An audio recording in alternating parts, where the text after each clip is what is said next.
저는 계속해서 여러분들과 함께하고 있는 최신의 역사 공방 대장 최씨입니다. 네, 저는 그 아이들하고 이렇게 수능 한국사를 저희 반 아이들 그리고 이제 다른 학생들하고 쭉 하다 보면 학생들이 굉장히 관심 많은 게 당연히 조선시대예요. 근데 이제 조선시대 하면서 자연스럽게 이제 그 개항개하기로 넘어가게 되는데요. 그 여러분들도 어떤 역사의 흐름을 좀 타셨으면 좋겠다. 이 말씀을 꼭 드리고 싶어요. 역사라는 게 이 흐름과 함께 인물, 사건, 제도 세 가지로 구성되어 있구나라는 것도 여러분들이 꼭 보셨으면 좋겠고요.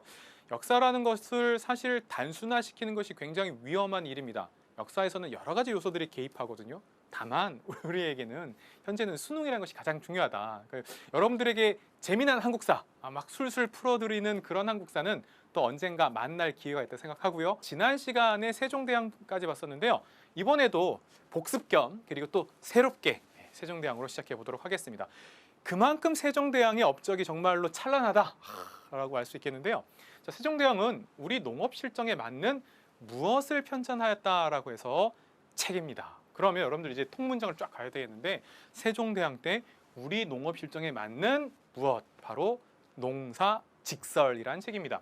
이 책은 별거 아닌 것 같은데 굉장히 중요한 책이에요. 이 책이 왜 중요하냐면 그 이전 시대와 그 이후를 좀 비교할 필요가 있어요. 우리가 전통사회에서 주 먹거리는 바로 쌀, 벼 아닙니까? 그러면 이 농사와 관련된 것들을 어떻게 할 것이냐? 그와 관련된 얘기들을 할 수밖에 없는데 그 이전까지는 원나라의 책이었어요. 원나라 책이었고요. 제목 자체가 농상집요라고 해요.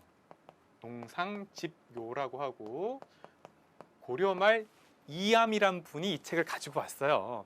자, 그래서 이 책이 있는데 이게 주로 중국 풍토에 맞는 것이지 쉽게 말하면 우리나라 농사에 적용하기에 뭔가 좀 아쉬운 점이 있는 거예요. 따라서 세종대왕께서 바로 우리 실정에 맞는 거 좀 없니? 그래서 우리나라의 대표 농민들 정말 최고의 농민들 불러서 한번 들어본 거예요. 그래서 야 이거를 모아서 이걸 전국적으로 좀 이렇게 보급하는 게 좋겠다라는 거고 사실 조금 더 이게 좀 제 입장에서는 여러분들에게 좀 전해주기 위해서 한 발 들어가게 되면 세종대왕 하면 여러분들 사군육진 아시죠? 그렇죠? 사군육진 통하여 우리의 이 좀 더 국토를 이렇게 확장시키는 부분이 있고 바로 이 영역을 중국과 영역을 우리가 이제 경계되는 부분을 확정지는 부분이 있는데 원래 사군육진을 개척하면서 확장시켜 나가면서 삼인정책이라고 해서 사람들을 국경지대로 이렇게 옮겨가게 해요. 그리고 거기를 좀 나름대로 이제 농토로서 개발을 좀 해나가는데 이게 농사 짓기가 쉽지 않은 거예요. 그러니까 기존의 삼남지방, 충청, 전라, 경상도하고는 또 다른 거예요. 그러다 보니까 여기에 우리 농토에서 재배했던 그 방식을 좀 적용해줘야 되겠다, 알려줘야 되겠다. 그런데 정말 최고의 농부가 가서 거기까지 가서 알려줄 수는 없잖아요.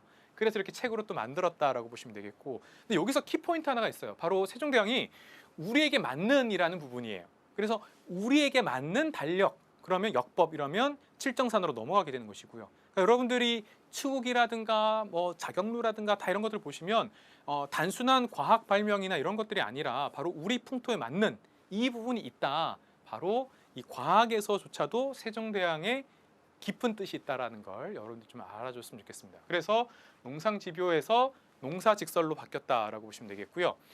다만 이 농사직설은 아주 직접적으로 우리가 알고 있는 벼농사에서의 모내기 이 얘기는 아니에요. 그건 여러분들이 조선 후기로 넘어가야 되는 것이고요.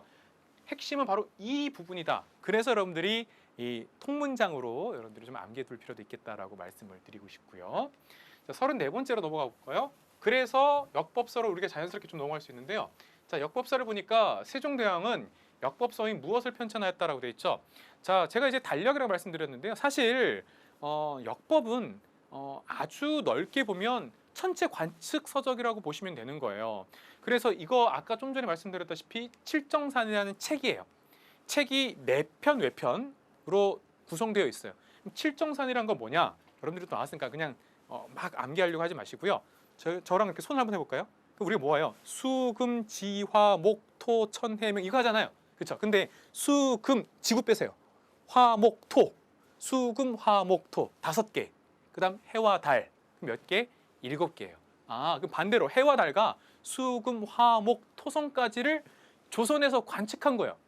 이거 자체로도 놀라운데 어디를 기준으로? 바로 조선의 수도 한양을 기준으로. 있어라는 거예요.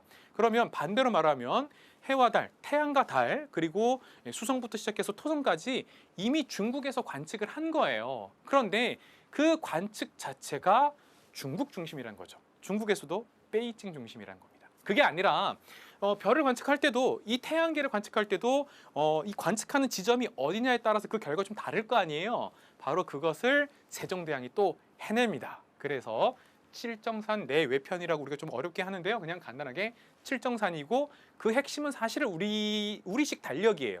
그런데 조금 더 섬세하게 들어가면 바로 칠정산이라는 것은 천문 관측용 책이다. 그 결과를 수록했다라고 여러분들이 보시면 되겠습니다. 자, 그래서 칠정산 알아두시고요. 사실은 뭐 기본적으로 조금 더 쉽게 나려면 아까 말씀드렸다시피 우리가 해시기 하면 앙부일구, 그다음 물시기 하면 자경루 이런 것들이 나올 수 있죠. 그리고 바로 장령 시리즈에 함께 나올 수 있는데, 이렇게 실질적으로는 조금 고등학교 한국사에서는 그래도 칠정산 정도까지는 그래도 알고 있어야 되는 거 아니냐라고 지금 수능 기출 문제가 알려주고 있다는 것도 여러분들이 좀 봐줬으면 좋겠다라는 말씀을 드릴게요. 자, 그 다음 35번째로 한번 넘어가 볼까요? 35번째, 35번에서는 유성룡이 지은 징비록은 뭐 드라마로도 나왔으니까 징비록 딱 나오면 여러분들 임진왜란이에요? 병자호란이에요? 그렇죠, 임진왜란이죠. 그러면 이런 거예요. 임진왜란을 기록한 것이다 라고 나오는 건데, 그럼 여러분들이 비교할 수 있겠죠. 이젠 소설로도 영화로도 나왔으니까 남한산성이 나오면 뭐예요? 그렇죠, 남한산성 나오면 임진왜란이 아니라 뭐다? 병자호란이죠. 자, 그런데 요 부분은 이번 6월 모의평가에도 나왔어요. 그런데 여전히 정답은 임진왜란이 더 많이 나오는 거예요. 왜 그러냐면 이과 학생들한테는 좀 낯설 건데요. 이과 학생들은 낯선 수능 동아시아사라는 과목이 있습니다.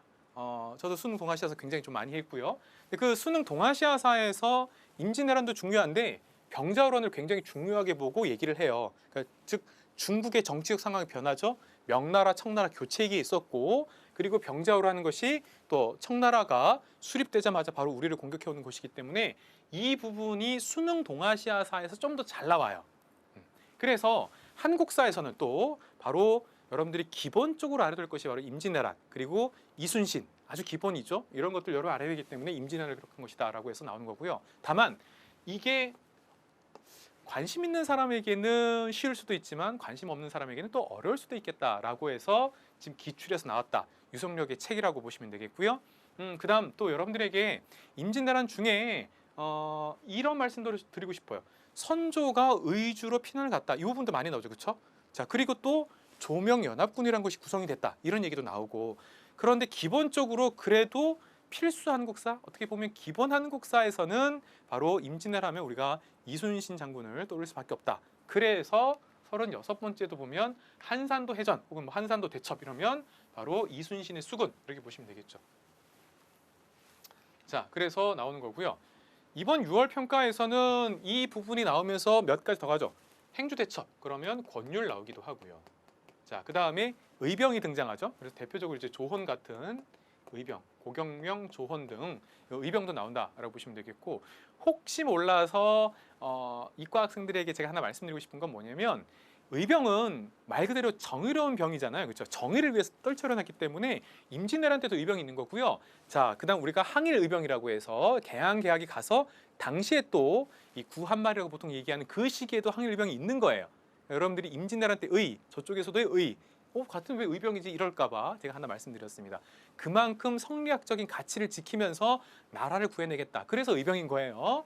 자, 그래서 최근에 6월 모의평가에서 조헌 같은 의병장도 나왔다라는 거 여러분들이 하나 알아두시면 되겠죠. 그리고 사실 이 부분에서 이 남한산성 병자호란이 있는데 만약에 낸다면 광해군을 낼 수도 있겠다라는 거 여러분들이 생각해야 돼요. 그러면 광해군 같은 경우에는 좀 전에 말씀드렸던 선조가 의주로 피난 가면서 실질적으로 이 조정을 이끈 것은 광해군이다라고 해서 이제 보통 이 정부를 쪼갰다라고 해요. 그래서 분조, 나눴다라고 해서 분조 활동이라고 보통 얘기하는데, 광해군이 있고, 자, 그다음 선조 사후에 광해군에 대한 얘기, 그러면서 이른바 중립외교라는 것이 나오죠, 그렇죠? 예, 임진왜란이 끝난 직후였기 때문에 지금 조선을 수습하기 바쁘다. 그런데 후금, 즉 여진족, 만주족이 후금을 세우고 누르하치가 지금 위협하고 있는 상황 속에서 어떻게 할 것이냐라는 부분이 있을 때 광해군이 나오는 거고요. 이게 아니면 바로 아까 말씀드렸던 남한산성으로 갔다. 그러면 여러분들 인조, 병자호란, 삼전도의 굴욕 이렇게 구분해서 보셔야 되겠다라고 알아두시면 되겠습니다. 출제진 입장에서는 임진왜란을 또 내기보다는 병자론으로 넘어갈 수 있는 부분도 하나 있다. 이 말씀 제가 하나 드릴게요. 자, 그다음 37번째로 한번 가보도록 하겠습니다. 자, 이 부분에서 이제 영조에 대한 얘기가 나오는데요. 자, 그러면 영조에 대한 얘기로 넘어가겠습니다. 그러면 조선 후기에 봤던 부분이에요. 제가 지난 2강에서 강조했었죠. 뭐였죠? 그렇죠. 조선 전기에는 태종, 세종, 그다음 여러분들 세조, 성종까지 말씀을 드렸던 거고 조선 후기는 영조나 정조나 이렇게 말씀을 드렸죠. 그런데 계속해서 의외로 영조가 많이 나왔습니다. 사실 정조는 드라마틱한 인물이고 굉장히 활동을 많이 했는데 문제로 딱 낼 때는 영조가 조선 후기 어떤 정책과 맥락 속에서 제가 계속해서 보고 있죠. 어떤 제도가 있고 왕의 업적과 겹쳤을 때 영조가 좀 더 나올 가능성이 많은 거예요. 그래서 영조는 무엇을 세웠다? 우선 이게 정치사인 거예요. 영조가 오늘날의 성균관대학교, 또 예전에는 조선시대는 그냥 성균관이었죠. 그 성균관 바로 그 들어간 입구에 딱 탕평비를 세웁니다. 바로 붕당 정치의 폐해, 특히 특정 정당이 완전히 독점적으로 권력을 잡고 다른 한쪽 정당을 이렇게 쳐내는 방식, 이제 환국 정치라고 하고 있는데 그 환국 정치의 어떤 폐해, 문제점을 영조가 잘 알고 있는 거예요. 그래서 야, 탕탕평평하게 자, 다 같이 인재를 고루 등용하겠다라는 어떤 그 왕 입장에서는 뭔가 선언적인 것을 남겨야 되는 거예요. 그게 바로 탕평비다라고 보시면 되겠습니다. 그래서 탕평비를 세웠다. 아, 그러면 조선 후기의 영조 정조 공통점은 탕평 정책이구나라고 얘기하죠. 우리가 보통 이제 영조의 탕평 정책을 조금 더 이렇게 조금 뭐랄까요, 좀 정조에 비해서 조금 더 이렇게 조금 완만했다라고도 얘기하고 정조는 강하게 세게 나갔다. 뭐 또 이렇게 또 얘기를 하기도 하죠. 물론 그 사이의 비극은 바로 또 사도세자의 죽음이라는 또 비극이 있기 때문이기도 한데요. 자, 그러면 영조는 탕평비를 세웠다. 반대로 여러분들이 이렇게도 한번 가봤으면 좋겠어요. 자, 탕평비를 세웠다. 그러면 영조. 이런 식으로도 여러분들이 문장을 좀 활용했으면 좋겠다라는 말씀을 드릴게요. 자, 38번째. 계속해서 영조의 법전입니다. 영조는 법전이 무엇을 편찬하였다라고 나오죠. 그러면 제가 지난 시간 2강에서 말씀을 드렸죠. 조선의 성종하면 조선의 최고 법전을 완성하였다. 네 글자 경국대전. 아, 그러면 경국대전이라는 걸 성종 때 만들었는데 이게 몇백 년 지나서 이게 현실이라는 게 있잖아요. 그렇죠? 여러분들 이미 근현대사를 했기 때문에 우리나라 헌법도 그 얼마 안 되는 시기에 9번이나 바꾸잖아요. 그렇죠? 그러면 법이라는 것이 시대 상황이 몇백 년 지나갔으니까 1, 20년도 아니고 바뀌어야 되잖아요. 그래서 우리는 영화 볼 때 그러죠. 1편, 2편 하잖아요. 그렇죠? 그래서 뭐 이렇게 했는데 우리가 상편, 하편이라고도 하고요. 그렇죠? 하편을 속편이라고도 하죠. 그렇죠? 네, 그래서 속대전이라고 하는 거예요. 네. 그러면 경국대전 2 이런 얘기죠.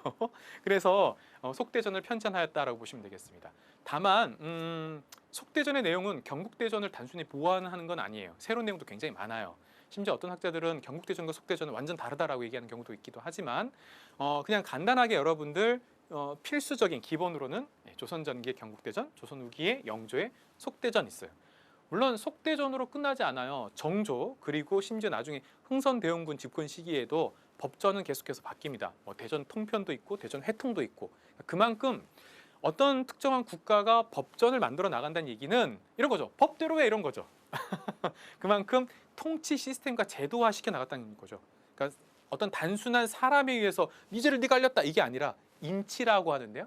이렇게 말해 인치가 아니라 제도적으로 시스템으로 다스리겠다라는 것이 국가 정책에 좀 더 맞는 거거든요.